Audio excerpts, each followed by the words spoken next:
Албек Ибраимов баягы айтпады, мага аялы сатып эле жерди, тиги жерде үй салган жерин.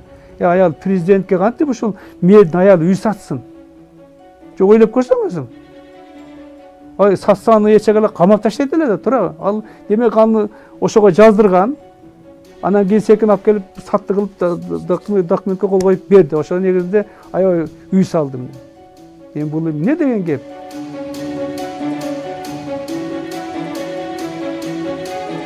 Окуюу аркылуу, Албектин аялы аркылуу президентке ошол жерди чыгарып беришти.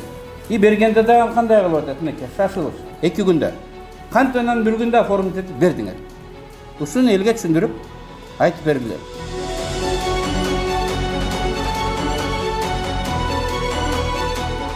Мээдин аялы президентке үй салганга жер сатты деп өзү чыгып атпайбы? Мен ошону сатып алдым эле канча миллион сомго деп тур. Эми бул деле мындай карасаң күлкү да. Түшүнгөн адамга.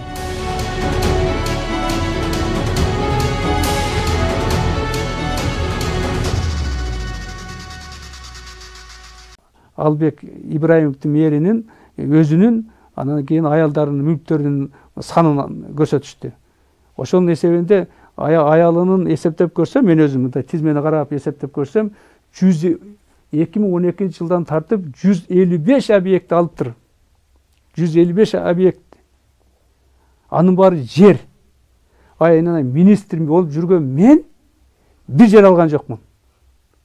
Булар кече кампачы болгондор 155 аялында жазылганы, өзүнүкү болсо 80 канча менен. Эми канча баягы кудасынын тууганына тиякыбы жазгандарын айтып көрсөң, аны каяктан алышты? Мунун баары мамлекеттин, демек булар уурдашты, коркутушту, күч менен тартып алышты дегендейди. Анан мен азыр мындай деп айта албайм, бирок анын баарын иликтеш керек. Но кандай болсун дагы, мен ошо министр болуп жүргөн адам катары мен шек санатып атпайбы? Мен андайды ала албайм. Акчага, зарплатага, ал эмес үй сала албайсың да. Анын өзү ошо Албек Ибраимов баягы айтпады, мага аялы сатып эле жерди, тиги жерде үй салган жерин. Аял президентке кантип ушул мэрдин аялы үй сатсын? Жок, ойлоп көрсөң өзүң. Сатсаны эчеге камап таштайт эле да тура. Ал демек аны ошого жаздырган. Анан кийин секин алып келип сатты кылып документке кол коюп берди. Ошонун негизинде аябай үй салдым. Эми бул эмне деген кеп?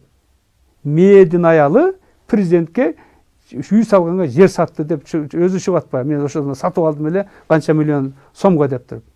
Эми бул деле мындай карасаң күлкү да.